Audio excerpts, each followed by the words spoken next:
Hi horror friends, ఈరోజు మనం చెప్పుకోబోయే కథ భయం చాలా భయంకరమైనది అనే స్టోరీ ఫ్రెండ్స్. మరి స్టోరీలోకి వెళ్ళిపోదామా?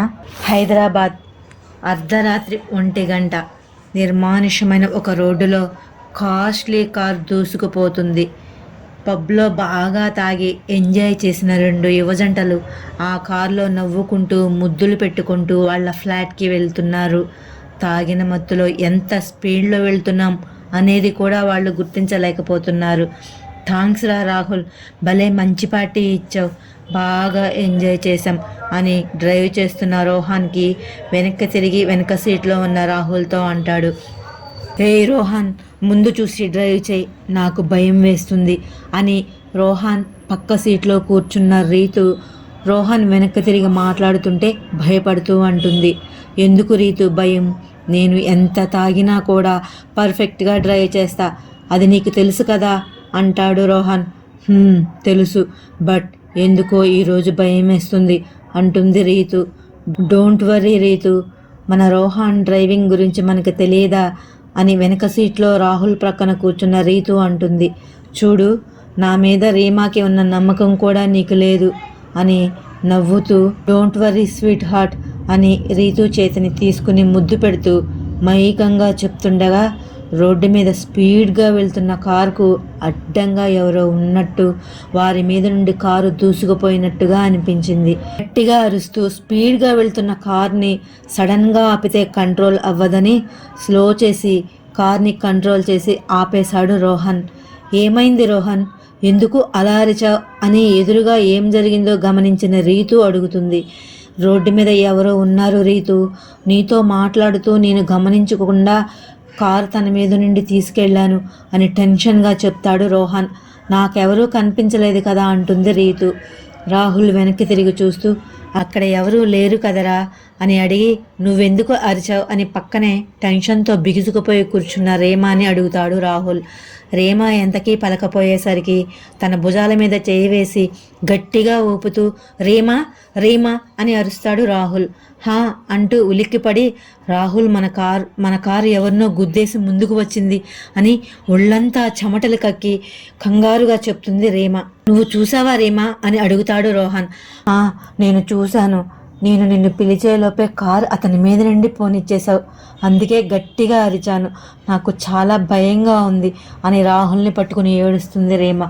కూల్ డౌన్ రేమా, ముందు వాటర్ తాగు అని బాటిల్ ఇచ్చాడు. మీరిద్దరూ చూసింది నిజం అయితే వెనక రోడ్డు మీద ఎవరూ లేరు కదా అంటాడు రాహుల్. లేదురా, నేను ఒక్కడనే అలా అంటే నాది భ్రమ అనుకునేవాడిని, కానీ రీమా కూడా చూసింది కదా, మీరిద్దరూ చూశానని చెప్తున్నారు, కానీ రోడ్డు మీద ఎవరూ కనిపించడం లేదు కదా, అయినా అర్ధరాత్రి 2ంటికి ఒక్కరే రోడ్డు మీద ఎవరుంటారు, ఇప్పటికే లేట్ అయ్యింది, వెళ్దాం, కార్ స్టార్ట్ చేయి అని రాహుల్ అనగానే రోహన్ కార్ స్టార్ట్ చేస్తాడు. రోహన్ టెన్షన్గా కార్ డ్రైవ్ చేస్తుంటే రీమా నేను చూసింది భ్రమ కాదు అని ఆలోచిస్తుంటే రీతు భయంగా చూస్తుంటే రాహుల్ వీళ్ళేంటి ఎవరినో గుద్దేసి వెళ్ళామా అంటారు, కానీ రోడ్డు మీద మాత్రం ఎవరూ లేరు అనుకుంటూ మళ్ళీ వెనక్కి చూస్తాడు. ఎవరో కారు వెనక స్పీడ్గా వస్తున్నట్టు అనిపించి గట్టిగా అరుస్తాడు రాహుల్. ఆ అరుపుకి రోహన్ కారు ఆపేసి ఏమైందిరా అని అడుగుతాడు. ఎవరో వెనక నుండి కారు దగ్గరికి స్పీడ్గా వచ్చాడురా, తెల్ల బట్టల్లో ఉన్నాడు, కానీ ఫేస్ మాత్రం కనిపించలేదు, చాలా దగ్గరగా వచ్చాడు, నాకు భయమేసి అరిచాను అని కంగారుగా చెప్తాడు రాహుల్. ఇందాక నేను చెప్పిన వ్యక్తి కూడా వైట్ డ్రెస్లోనే ఉన్నాడురా అని నేను రోహన్ చెప్తే అవును, నేను కూడా చూసింది వైట్ డ్రెస్లో ఉన్న వ్యక్తినే, నాకు కూడా ఫేస్ సరిగ్గా కనిపించలేదు అని రీమా అంటుంది.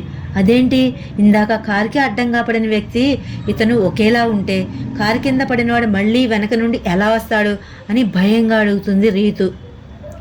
అదే అర్థం కావడం లేదు అని రోహన్ అంటాడు.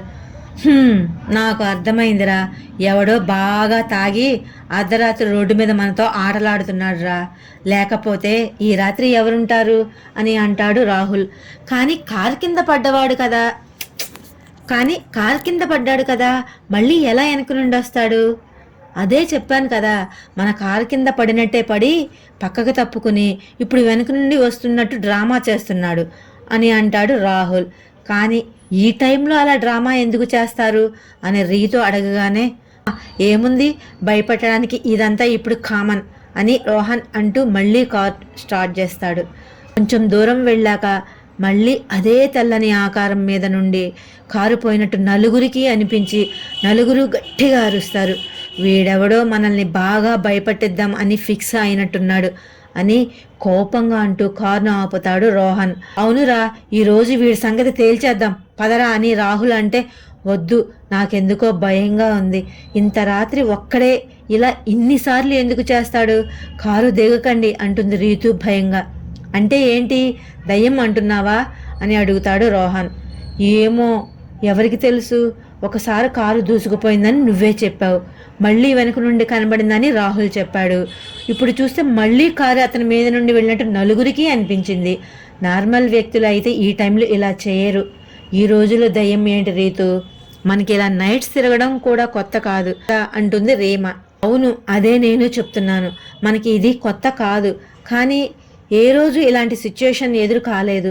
దయ్యమా కాదా అన్నది పక్కన పెడితే సైకో అయితే అందుకే కారు దిగొద్దు. మనం కారు దిగి సంగతి ఏంటో తెలుసుకోకపోతే మన ఇంటికెళ్ళే లోపల వాడు ఇలా చేస్తూనే ఉంటాడు. నువ్వు దిగరా, రీతు అలానే అంటుంది అని రాహుల్ అంటుంటే నేను వస్తాను అని రీమా కూడా దిగుతుంది. అందరూ దిగితే నేను మాత్రం ఎందుకురా కారులో అని రీతు కూడా దిగుతుంది. నువ్వు దిగడం లేదా ఏంట్రా అని రాహుల్ని అడిగితే, కీస్ కారులో పడిపోయాయిరా అని కీస్ వెతుకుతూ ఉంటాడు రోహన్. కారు దిగగానే రాహుల్ ఎవరూ కనిపించడం లేదేంటి అని రీమాని అడిగితే, ఎవరూ లేరు కదా, పద మనం కారు ఎక్కుదామని భయపడుతూ చెప్తుంది రీతు. నువ్వు ఉండు రీతు, ఈరోజు వాడెవడో ఎందుకు చేస్తున్నాడో తెలుసుకోవాల్సిందే.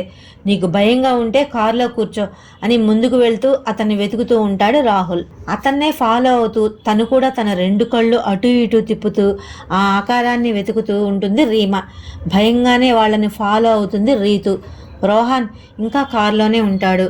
వీళ్ళు ముగ్గురు వెతుకుతూ కార్కి కొంచెం దూరంగా వస్తారు. మనం కార్కి చాలా దూరంగా వచ్చేసాం. రోహన్ ఇంకా కారులోనే ఉన్నాడు. ఇక్కడ కూడా ఎవరు ఉన్నట్టు అనిపించడం లేదు. వెళ్దాం అంటుంది రీతు. సరే అని ముగ్గురు వెళ్దాం అని వెనక్కి తిరుగుతారు. కానీ వాళ్ళ వెనక ఏదో ఆకారం ఉన్నట్టు అనిపించి ముగ్గురు వెనక్కి తిరిగి చూస్తే వాళ్ళ ముందు వైట్ డ్రెస్లో ఒక ఆకారం ఉంది. వాళ్ళు ఆ రూపం చూసి షాక్తో, నువ్వు ఇక్కడున్నావేంటి అని అడుగుతారు. ఆ రూపం ఏం మాట్లాడకుండా మెల్లిగా ఒక భయంకరమైన ఆకారంగా మారుతుంది. మొహం కాలినట్టు అక్కడక్కడ మార్క్స్ ఉన్నాయి. మొహం మీద ఘాటులు చూడడానికి చాలా భయంకరంగా ఉంది. దానితో ముగ్గురు భయపడుతూ ఒకరి చేతులు ఒకరు వదలకుండా గట్టిగా పట్టుకుంటారు. కారులో ఉన్న రోహానికి దూరం నుండి ఆ దృశ్యం కనిపించేసరికి భయంతో గుండె వేగం పెరిగిపోతుంది. ఆ ముగ్గురు వెనక్కి వేస్తున్న కొద్ది అడుగులు ఆ ఆకారం కూడా ముగ్గురి దగ్గరికి ముందుకు వస్తూ ఉంటుంది. అది ఫ్రెండ్స్, ఈరోజు అయితే కథ ఇంతవరకే. నెక్స్ట్ ఎపిసోడ్ సెకండ్ పార్ట్లో ఏం జరుగుతుంది ఏంటి అని మీకు తెలుసుకోవాలని ఇంట్రెస్టింగ్గా ఉంటే సెకండ్ పార్ట్ కోసం వెయిట్ చేయండి ఫ్రెండ్స్. Bye friends.